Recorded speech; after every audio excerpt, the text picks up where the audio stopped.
They laughed at the limping nurse. Seconds later, a Navy SEAL captain stood up and did the unthinkable. She walked through those sliding glass doors the same way she did every morning. Left foot first. Then the right foot, the one that didn't land quite the same way the left one did. The one that had carried shrapnel inside it for 11 years. The one that had learned a new geometry of movement in a field hospital in eastern Afghanistan, stitched together by another medic who did the best they could with what they had, and somehow it was enough because she was still here, still walking, still showing up. Her name was Margaret Reyes. Everyone called her Maggie. She was 38 years old, 5 feet 4 inches tall, and she wore her dark hair pulled back so tight it looked like it had been measured. Her scrubs were navy blue, freshly pressed. Her badge was clipped exactly 2 inches below her left collarbone. She didn't carry herself with drama or flair.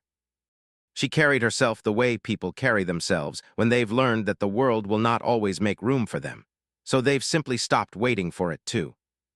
And that morning, a gray Tuesday in November, cold, salt air rolling off the Chesapeake Bay just 6 miles east, something was already wrong at Ocean View Regional Medical Center. You could feel it before you could name it. The kind of wrong that hums in the walls before it shows itself. Pause. Nobody in that hospital, except for one man lying quietly in Bay 4 of the emergency department, had any idea what was about to happen. This is a fictional story. Every character, name, event, and detail in this narrative is invented. But the feelings it carries, the feeling of being underestimated, of being dismissed, of watching someone's quiet dignity hold firm against the weight of other people's smallness, those feelings are as real as anything. So stay with me, because what happens in the next hour is going to matter to you. I promise. Pause. Ocean View Regional sat on the edge of a mid-sized coastal Virginia city that had grown up around the naval base just to its southeast. It was a real hospital, 312 beds, a level II trauma center designation, a reputation for decent cardiac outcomes, and a notoriously high nursing turnover rate. Those two things were connected, but nobody in administration liked to say that out loud. The ER ran on organized chaos. Morning shifts began at 6:30. By 7, the triage nurses were already fielding a chest pain, 2 motor vehicle accidents from the overnight fog, a teenager with a suspected broken wrist, and a man in his 60s who had been brought in by his daughter after she found him confused and sitting on the kitchen floor at 5 a.m.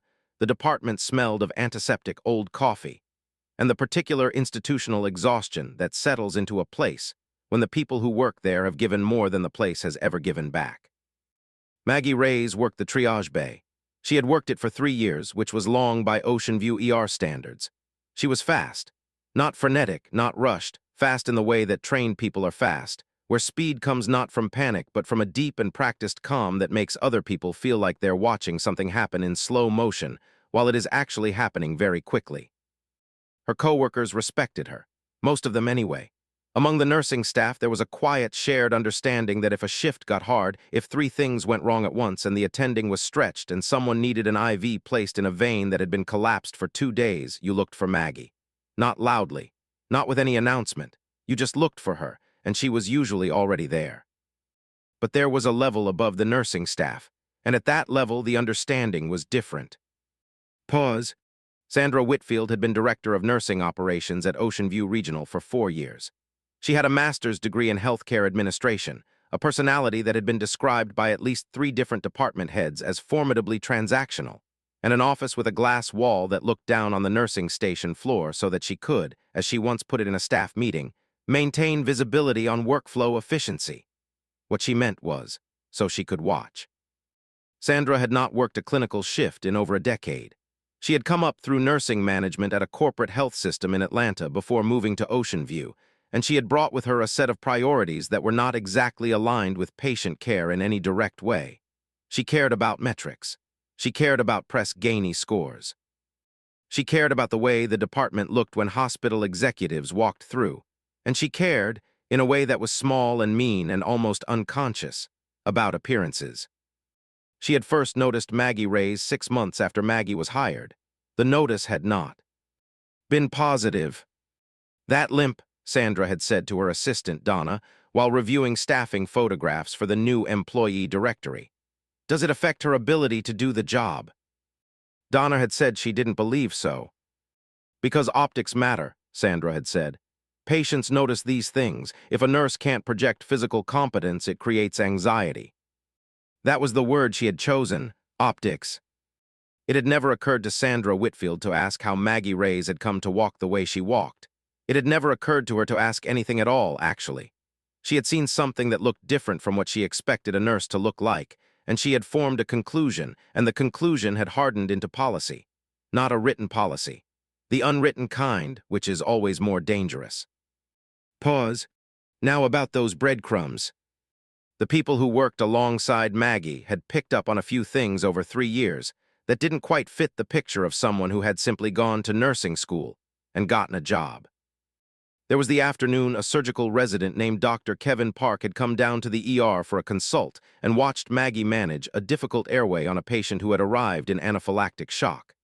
After it was over, after the patient was stable, after the attending had stepped back in and taken over and the crisis had passed, Kevin had stood there for a moment and said, "Where did you train?" Maggie had looked at him with an expression that was somewhere between modest and careful. "A few places," she had said. Kevin had not pushed, but he had mentioned it to his co-resident later that evening, and the comment had floated around for a day or two before sinking. There was also the matter of the small scar on the back of Maggie's right hand. Not surgical, not a cut or a burn. The kind of scar that raised a specific and uncomfortable question if you'd ever spent time around blast injury patterns. Nobody asked, nobody would. And there was the fact that she had, on 2 separate occasions, been observed speaking quietly to patients who were veterans, really speaking to them, in a way that was different from therapeutic technique, in a way that was more like recognition. And the patients had calmed down in the way that people calm down when they feel genuinely understood rather than managed. Those were the breadcrumbs. Nobody had strung them together yet. Nobody had thought to. Pause. Before we get to what happened that Tuesday morning, I want to pause here and ask you something. If you've ever been in a place where someone looked right past what you were capable of because of how you looked, how you moved, where you came from, you already know what this story is about. And if that's you, I want you to know this channel exists for you. Every story we tell here is about the moment when the truth refuses to stay quiet any longer. If that means anything to you, hit subscribe right now. There are more stories exactly like this one waiting for you here, and I don't want you to miss a single one. Pause. The morning that everything changed began with a man named James Harlow. He had arrived at the Ocean View Regional Emergency Department at 6:52 a.m., driven by a colleague in civilian clothes, presenting with a deep laceration on his left forearm sustained during what the intake form described as a training exercise. He was 44 years old, 6 feet 2 inches tall, lean in the way that is earned, not inherited. He gave his name as James Harlow and listed his occupation as government contractor. He had no visible military insignia, no uniform, no identifying gear. He was wearing a dark gray fleece and cargo pants and a calm expression that had apparently been installed at birth and never replaced. The intake nurse had triaged him to Bay 4, which was a curtained alcove in the middle row of the emergency department.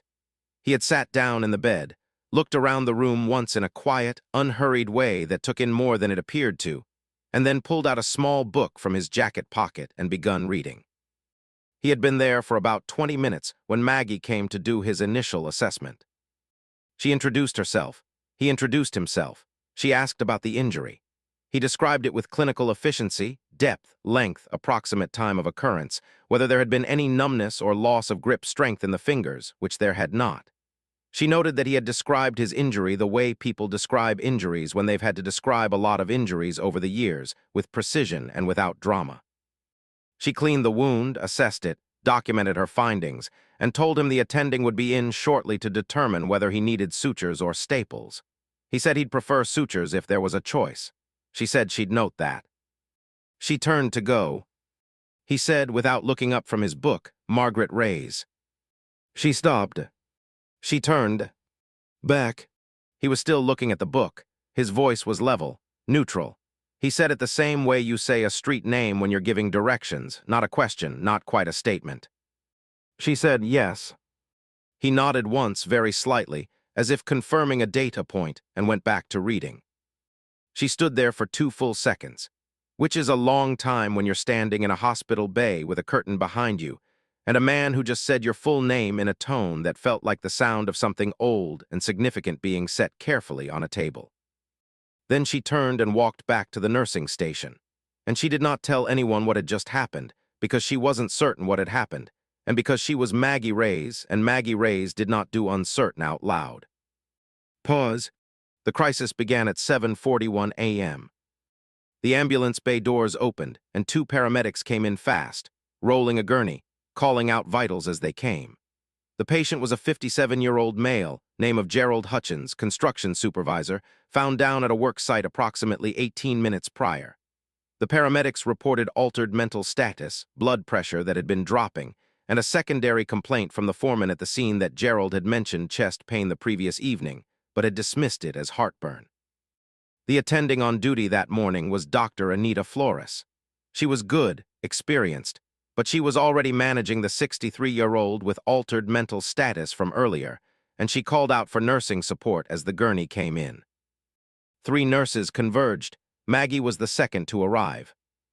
Dr. Flores called out orders: IV access, cardiac monitor, 12-lead EKG stat, troponin BMP CBC, oxygen. The nurses moved. Maggie had her gloves on before the gurney locked in place.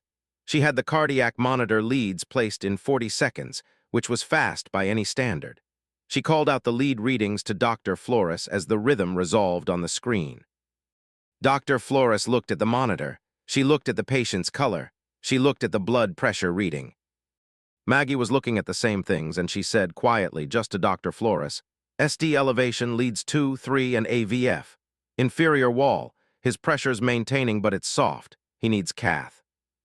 Dr. Flores had already reached the same conclusion and was picking up the phone to call cardiology. But the way she glanced at Maggie as she did it, a quick, unguarded look of professional confirmation, told you everything about the quality of the assessment she'd just received. This is the part of the story that the people standing nearby would remember later. Not the drama of it. There wasn't drama exactly. What there was competence moving at speed. The way Maggie spoke to Gerald Hutchins while placing his IV, keeping her voice low and steady, telling him what was happening without alarming him, holding his forearm with one hand while she threaded the catheter with the other. The way her hands were absolutely still. The way the rest of her, the limp, the small frame, the quiet presence, just disappeared into what she was doing, because what she was doing was everything. Pause. By the way, if you're finding yourself drawn in right now, wanting to know what happens next, that's why this channel exists. We find these stories, the ones where someone's quiet strength turns an entire room around, and we tell them the way they deserve to be told. Drop a comment below and tell me, have you ever witnessed a moment like this one, where someone everyone underestimated just absolutely took over and made everyone else stop in their tracks? I read every single comment. Let me know. And hit that like button so more people can find this story, because it's one worth sharing. Pause. Gerald Hutchins was taken to the cardiac catheterization lab 17 minutes after he arrived in the emergency department. The interventional cardiologist who received him would later note, in the internal chart review, that the speed and accuracy of the initial nursing assessment in the ER had likely been a contributing factor in the patient's favorable outcome. He did not name anyone specifically. But the charge nurse who was on that shift, a woman named Pauline who had been at Ocean View for 11 years, had been watching. And Pauline filed her own quiet mental note.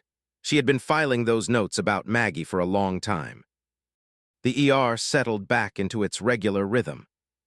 Bay 4's curtain was still closed. James Harlow had not moved. Pause.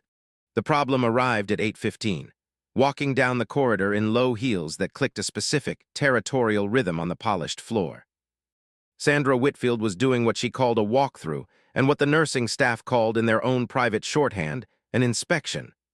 She did these unannounced, which she believed kept her staff on their toes and which, in practice, kept her FF resentful and watchful in a way that cost them a fraction of their attention every single shift.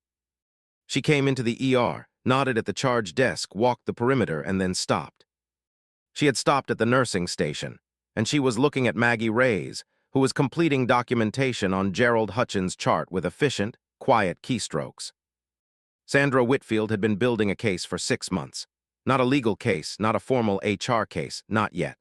The kind of case that bureaucrats build out of small, accumulated observations, each one individually arguable, collectively presented as a pattern. She had documentation of a patient complaint that had been filed in August, which alleged that a nurse with a physical disability had been slow to respond during a procedure. The complaint had not named Maggie directly, but Sandra had connected it. She had also noted that Maggie's response times during triage, as measured by the department's electronic check-in system, were occasionally 2 to 4 minutes longer than the floor average.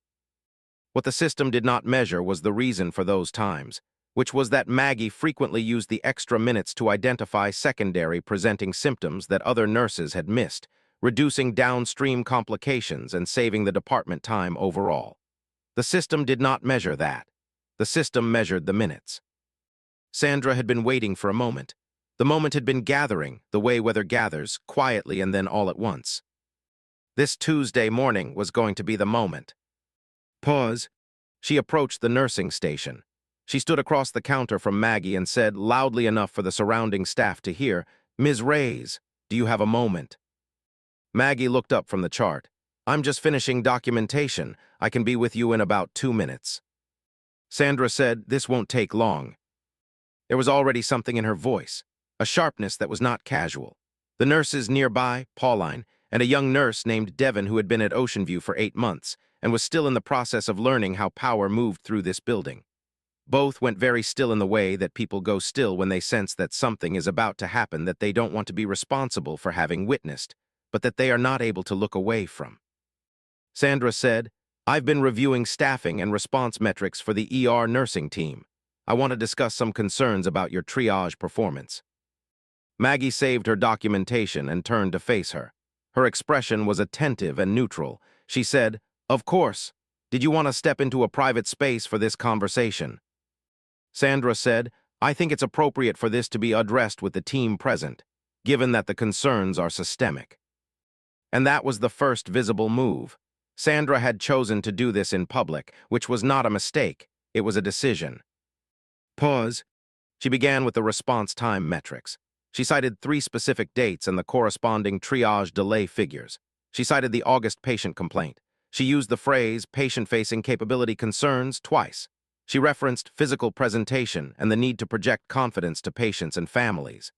And then she said, with the air of someone delivering a conclusion they had long ago reached, "I am placing a formal performance improvement plan on your record. You will be required to submit weekly documentation of your triage response times, countersigned by the charge nurse. And I am recommending that you be reassigned from primary triage responsibilities to secondary support roles pending review." The room had gone very quiet. Pauline had set down her clipboard. Devon was looking at the floor. 2 nurses at the far end of the station were looking at their screens with the fixed, effortful concentration of people who are not, in fact, looking at their screens. Maggie said nothing for a moment. She was looking at Sandra Whitfield with an expression that was entirely, almost magnificently, composed. Not the composure of someone who doesn't care. The composure of someone who has been in situations where composure was not a courtesy but a survival skill, and for whom the habit of it had become too deep to be rattled by a woman in low heels making a speech in a hospital corridor.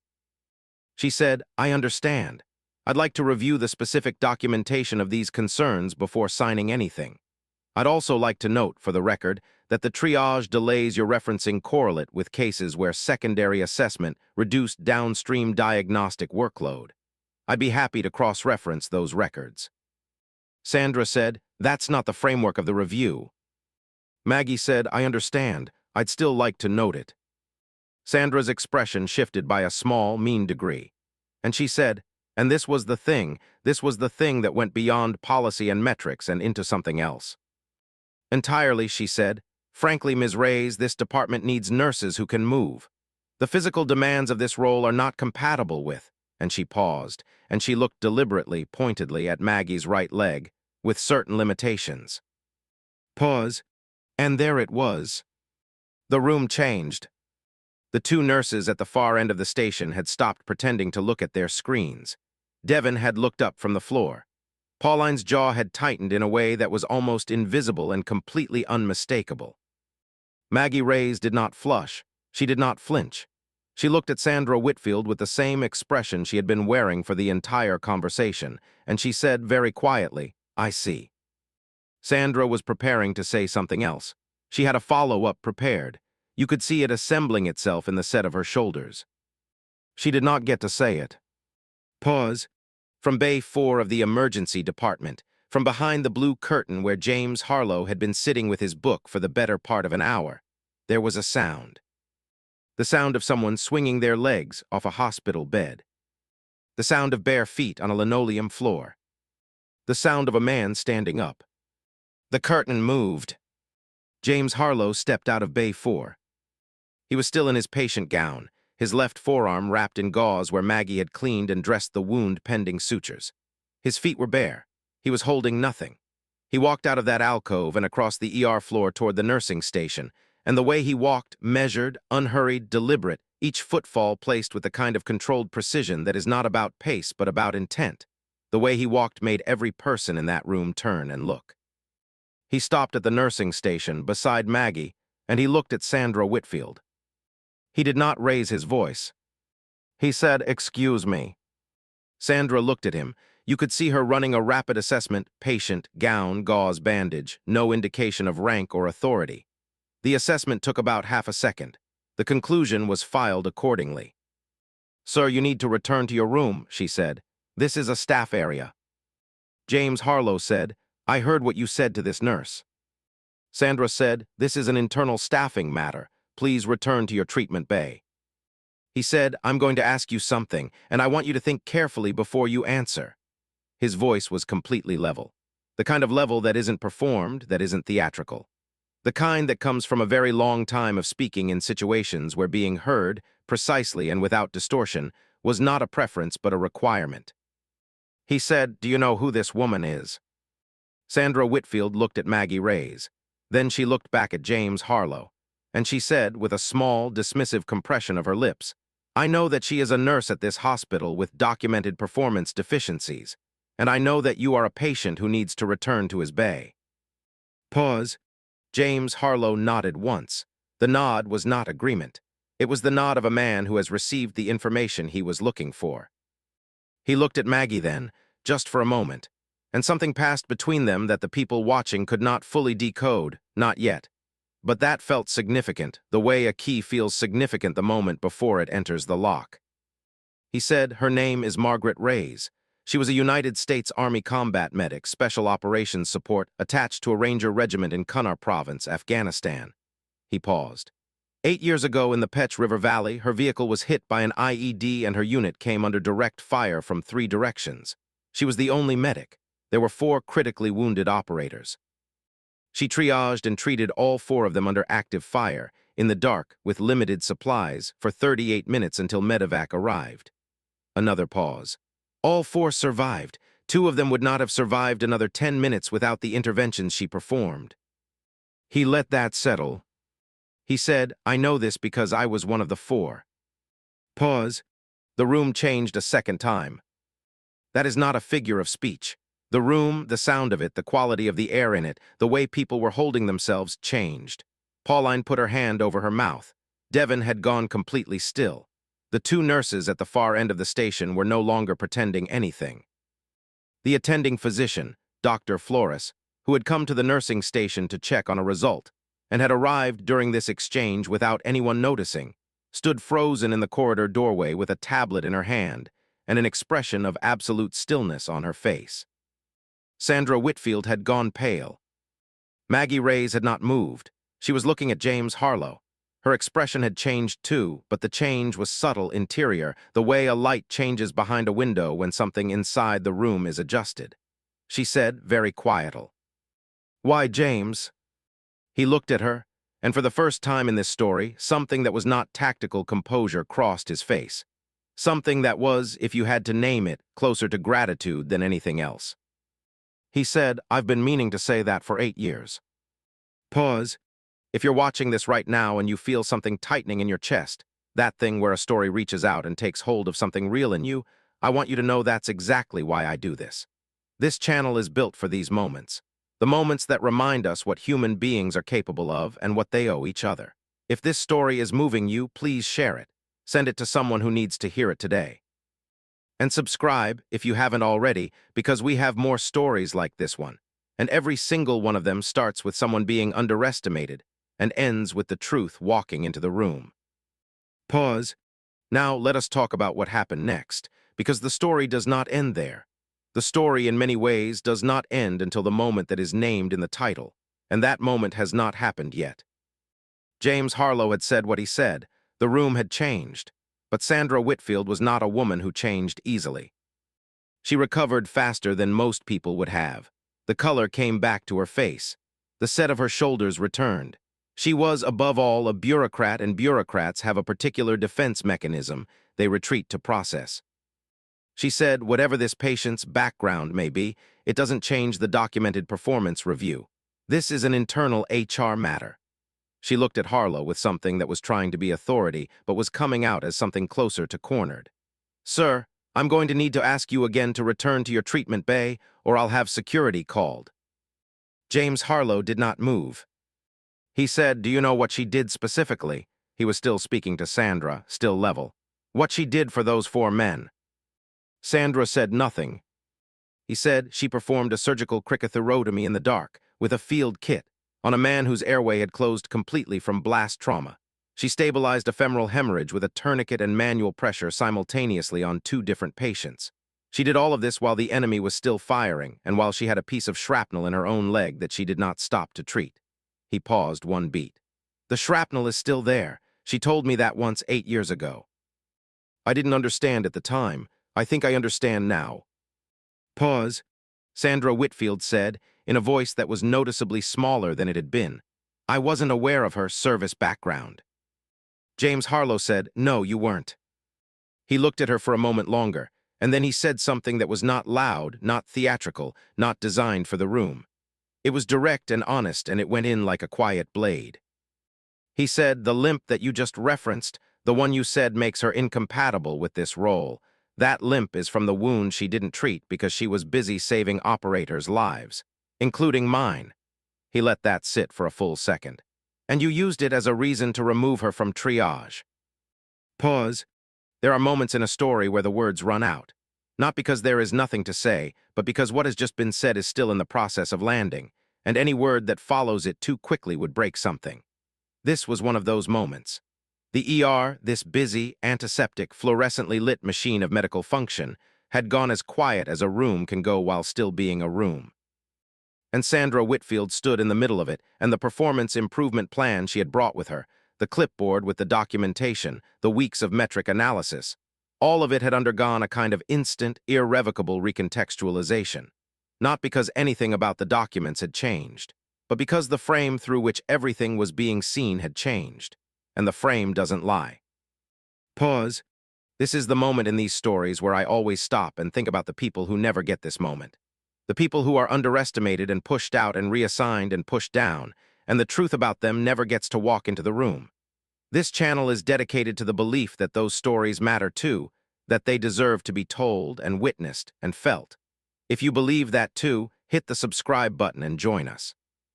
We find these stories so that the lesson in them, the one about not mistaking appearance for capability, about not confusing dignity with weakness, can reach as many people as possible. That's the mission, and every subscriber makes us able to do more of it. Pause. James Harlow asked the charge nurse, Pauline, for a phone. He said he needed to make a call. Pauline handed him hers without a word. He walked back to Bay 4, pulled the curtain closed, and made the call. He was on the phone for 7 minutes. Sandra Whitfield had not left the nursing station. She seemed to be caught in a kind of administrative paralysis, the way a machine stalls when given an input it doesn't have a protocol to process. She said to no one in particular, twice, that the PIP process was a documented HR function and that the conversation with the patient had been procedurally improper. Nobody responded to her, which, given the circumstances, was its own kind of statement. Maggie Reyes had gone back to her workstation. She was entering documentation. Her hands were steady on the keyboard. She did not look up. If you watched her, you might have thought she was the calmest person in the building, which, based on her history, she quite possibly was. Dr. Flores approached her and said quietly, "Are you all right?" Maggie looked up and said, with a small, genuine, tired smile, I've been all right through harder days than this one. Dr. Flores looked at her for a moment. She said, I had no idea about Afghanistan. Maggie said, it's not something I talk about. Dr. Flores said, why not? Maggie said, because I didn't come here to be a veteran. I came here to be a nurse. Pause. The call that James Harlow made from Bay 4 reached, within those 7 minutes, 2 specific individuals. The first was a lieutenant commander at the nearby naval installation who served as a patient liaison officer for active and former military personnel in the region. The second was a man named Richard Kavanaugh, who was the chief of medical staff at Ocean View Regional, and who had, on this particular Tuesday morning, been in his office since 7 a.m. reviewing quarterly budget projections and drinking a coffee that had gone cold. Richard Kavanaugh picked up his phone, listened for approximately 4 minutes, and then stood up from his desk. He did not finish the budget projections. He did not let his coffee warm up. He put on his jacket and he walked down to the ER. Pause.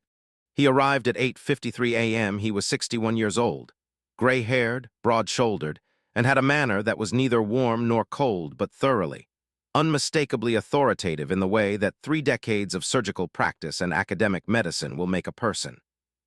He walked into the emergency department, scanned the room with the practiced economy of someone who reads clinical environments for a living, and then he saw Sandra Whitfield, who was standing near the nursing station with her clipboard and the particular posture of someone who doesn't yet know that the terrain has changed around them.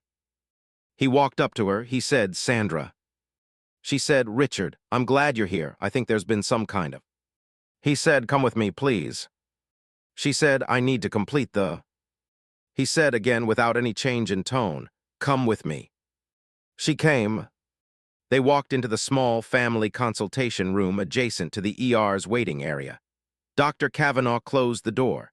He stood rather than sat, which was a signal that this was not going to be a long conversation. He said, tell me what happened this morning. She told him, her version. Metrics, response times, the PIP, the patient who had intervened inappropriately, the disruption to the clinical environment.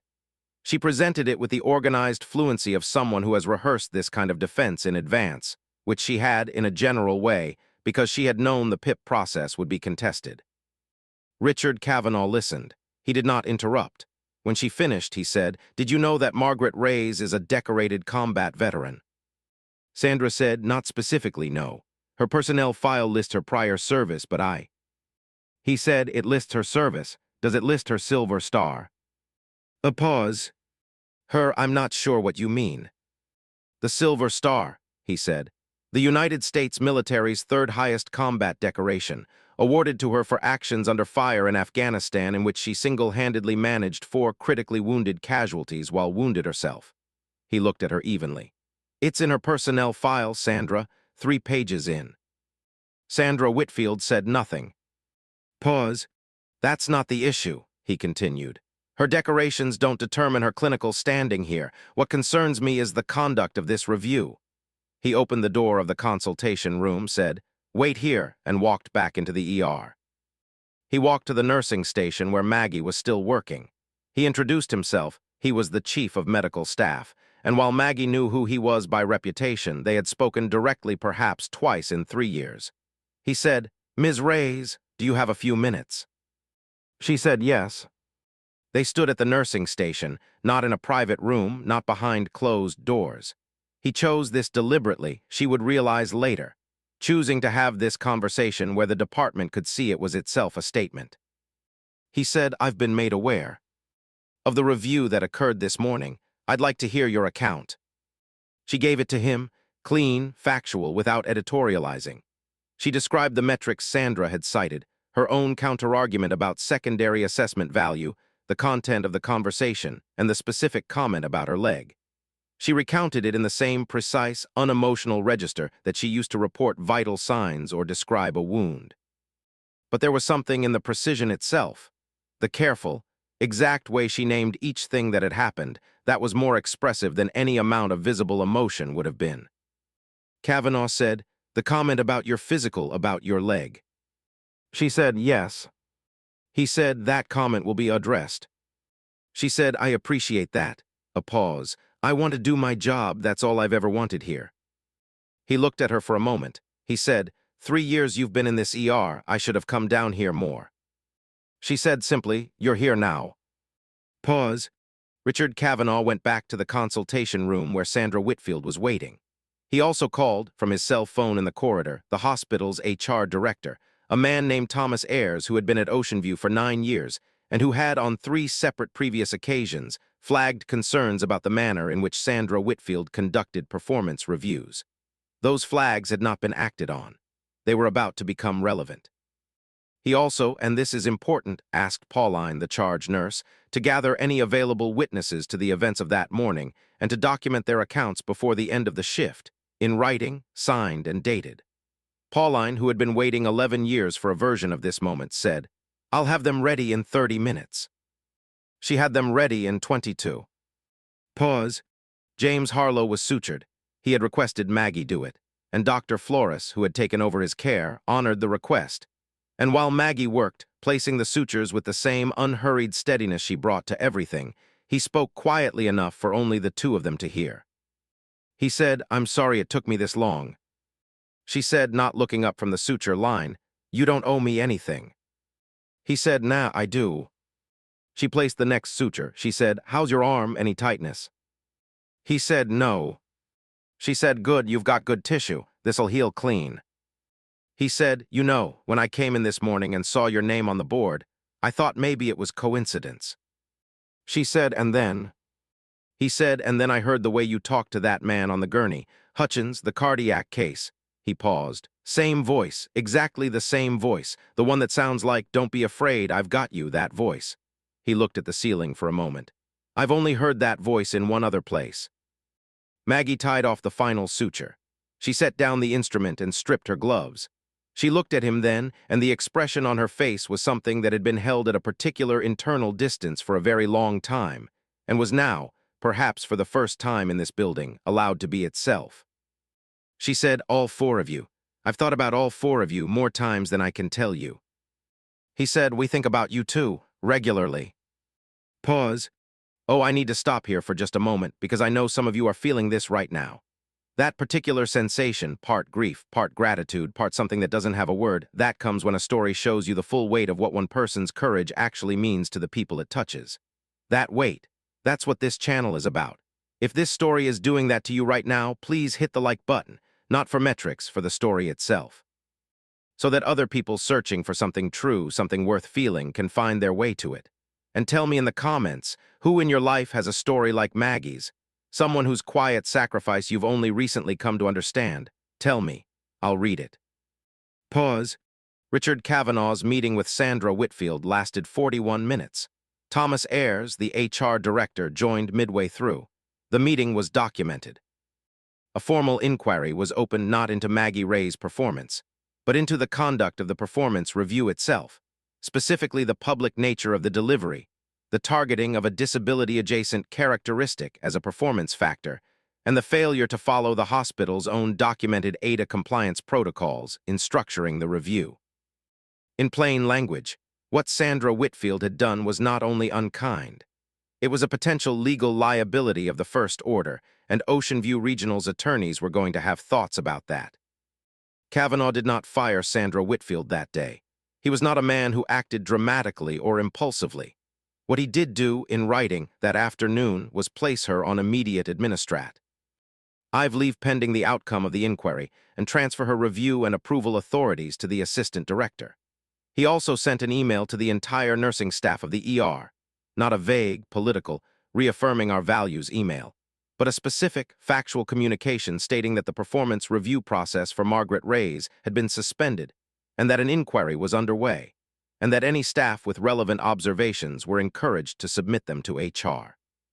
Pauline's 22-minute document became a foundational artifact of that inquiry. Pause. But none of that, as significant as it was, as rightful as it was, none of it is the moment the title promises.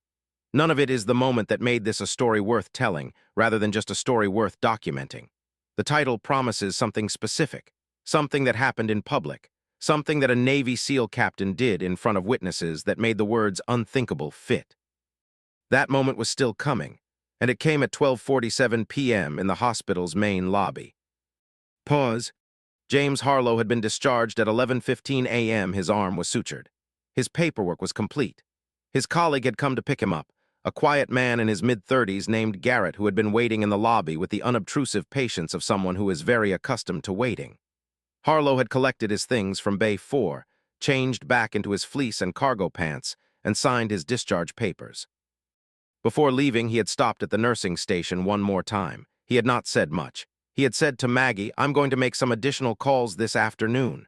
She had understood what that meant. She had told him it wasn't necessary. He had looked at her with an expression that was not quite amusement and not quite firmness, but somewhere in between, and said, "Respectfully, yes it is." And then he left. But at 12:47 p.m., something brought him back. His colleague Garrett had gone to get the car from the parking structure, and Harlow had been waiting in the lobby, standing near the information desk with his phone, making the calls he had mentioned, when the lobby doors opened and the day shift nurses from the ER walked through on their way to the hospital cafeteria. This was a standard lunch rotation. The ER nurses took their break in a staggered relay, and on Tuesdays the first group went at 12:45. Maggie was in this group. She was walking with Devon, the younger nurse, and a woman named Carmen who had been at Ocean View for 6 years. They were talking about nothing in particular, the kind of conversation that is less about its content than about the brief human relief of it. Harlow saw Maggie cross the lobby. He ended his phone call. He put his phone in his pocket, and he turned fully and squared his shoulders. Pause. What happened next has been described by the 7 people who witnessed it in the lobby in 7 slightly different ways, but all 7 accounts contain the same core elements. James Harlow, standing in the lobby of Ocean View Regional Medical Center, in civilian clothes, no insignia, a bandage on his left forearm, an expression of absolute and deliberate intention on his face, stood at attention. Military attention, the kind that is not casual, not approximate, not gestural, full, formal, eyes forward, shoulders set military attention. And then he raised his right hand to his brow, and he saluted her. Not a quick acknowledgement, not the casual touch of the brow that people do when they're being friendly. A full, formal military salute, the kind that is regulated, that has geometry and meaning, that is offered in recognition of something specific and significant. He held it. He held it for 4 full seconds. Pause. Maggie Reyes stopped walking. Devon walked 2 more steps before she realized Maggie had stopped and turned back. Carmen had already stopped. The information desk clerk, a woman named Rosario who had worked the front desk for 14 years and who had seen many things, had stood up from her chair. 2 visitors in the seating area had looked up from their phones. Nobody spoke. For 4 seconds, the lobby of a working hospital went completely silent. Pause. And Maggie Reyes, who was wearing navy blue scrubs and a pressed white undershirt, and a badge clipped exactly 2 inches below her left collarbone, who had a limp in her right leg that had been there for 11 years, and would be there for 11 more and likely until the end, who had never once in 3 years at this hospital told a single person what that limp was from or what she had done to earn it. Maggie Reyes brought her right hand up and returned the salute. Clean, precise, military precise. And then she lowered her hand, and she looked at James Harlow and whatever was between them in that moment. Gratitude, history, recognition, the particular and unspeakable bond of people who have shared mortal stakes. It passed between them in a way that needed no words, required no explanation, and could not have been manufactured by any amount of dramatic staging. Devon was crying. She didn't know exactly why yet, but she was. Pause. If you need to take a breath, take it.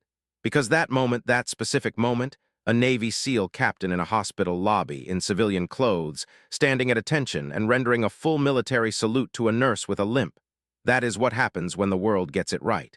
When the thing that should be seen finally gets seen. When the honor that was always there gets acknowledged out loud. I have been telling stories on this channel for a long time, and I am here to tell you, moments like that one are real. They happen. Not always in the way we wish, not always soon enough, not always with enough witnesses, but they happen. And when they do, the right response is to make sure as many people as possible get to witness them. So if this story landed for you, share it right now. Send it to someone who has been underestimated, because they need to know that this moment exists for them too. Pause. The inquiry took 11 business days. At the end of it, Sandra Whitfield's administrative leave was converted to a separation. The hospital's HR director, Thomas Ayres, later said in internal communications that the inquiry had surfaced a pattern of review practices that were not consistent with Ocean View Regional's stated values or its legal obligations. This was a diplomatic way of saying that what Sandra had been doing to Maggie had not been a single incident, and that the documentation to prove it had been sitting in the system for years, waiting for someone to look. The performance improvement plan placed on Maggie's record was formally rescinded. A notation was added to her file, not by request, but by Dr. Kavanaugh's direct instruction, acknowledging her outstanding performance in the Gerald Hutchins cardiac case and 3 other documented cases where her nursing assessment had contributed to measurably positive patient outcomes. The notation was signed by Kavanaugh and by Dr. Flores. Maggie was also offered a formal elevation to charge nurse, a role she had been eligible for by qualifications for 2 years but had never been officially put forward for. She accepted. She started in the new role 11 days after the lobby salute. Pause. Richard Kavanaugh came down to the ER on the day of her first charge shift. He brought a coffee, which he handed to Pauline, the long-serving charge nurse, because Pauline had been holding things together in that department for 11 years, and he felt it was overdue. Then he stood at the nursing station and said, to anyone who was in earshot, "I want this department to know that the culture in this ER is going to reflect the values that the people in this ER actually have. That starts today. That starts with the people who have been here doing the work the right way for a long time." He looked at Maggie. He said, "I'm glad you're still here." She said, "I was always going to be here." He said, "I know that now." Pause. There are people in this world who carry extraordinary things in ordinary silence, who walk through buildings that don't know what they contain, who limp through corridors because the wound that gives them their limp was earned in the service of others, and they have chosen, quietly, without demand, without advertisement, to keep giving that service in a different form, in a different uniform, in a different kind of field. Those people are in your workplaces, in your hospitals, your schools, your office buildings, your service counters, and your communities. They are carrying things you cannot see. They are doing things that look ordinary because they have chosen to make extraordinary service look ordinary because that is the kind of people they are. Margaret Reyes had never asked anyone to know her story. She had asked only to be allowed to do her job.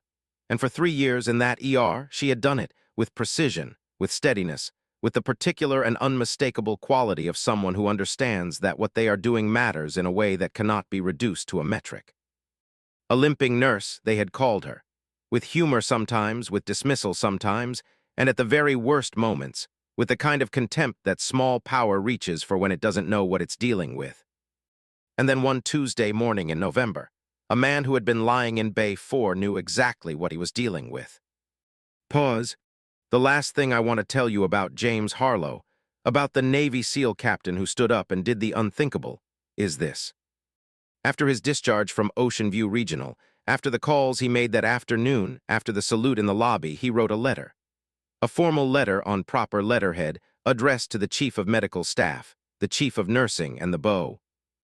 Art of Directors of Ocean View Regional Medical Center.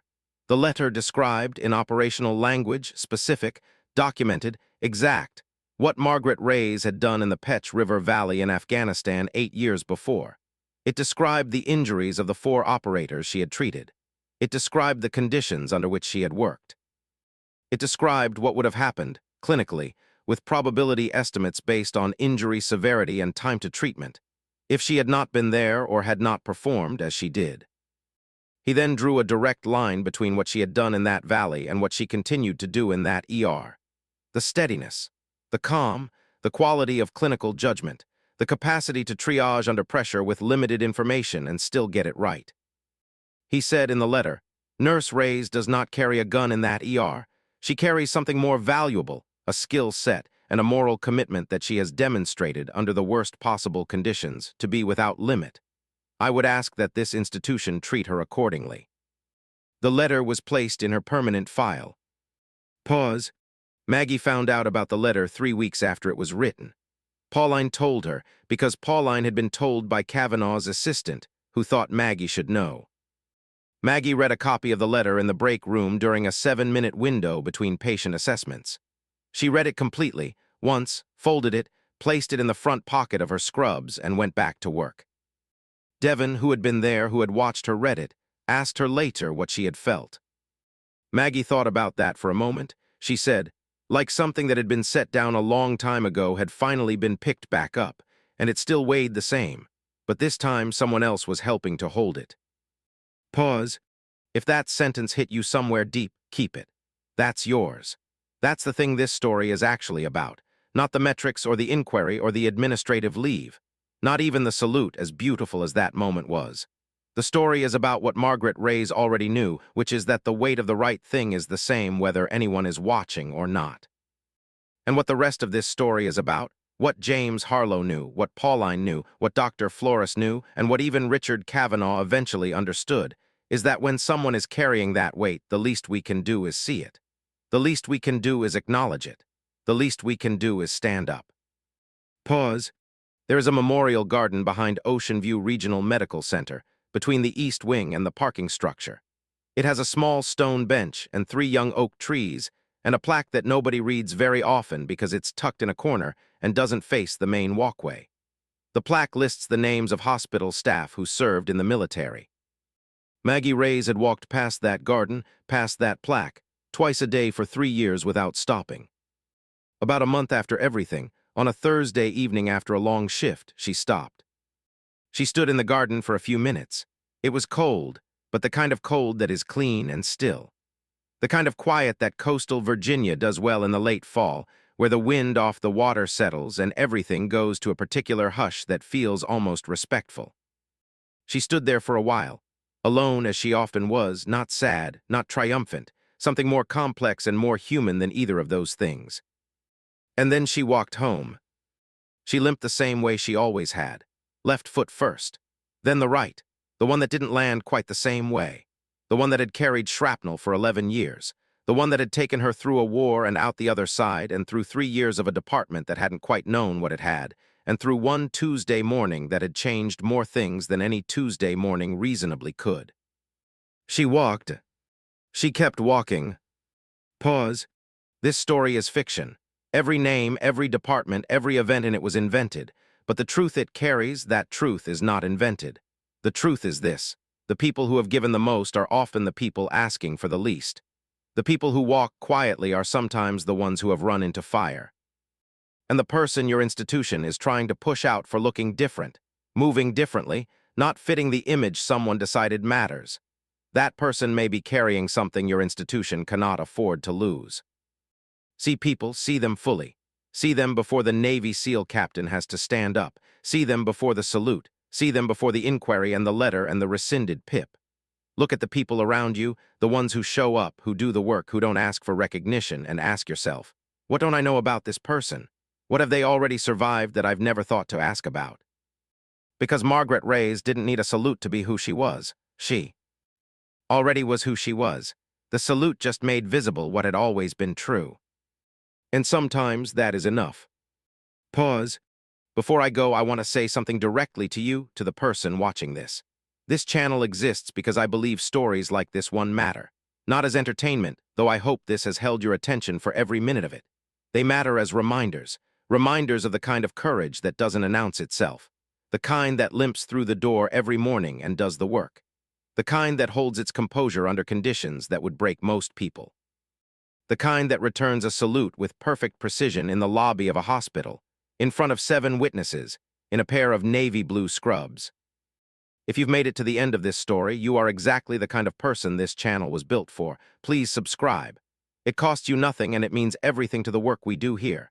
Hit the bell so you don't miss what comes next.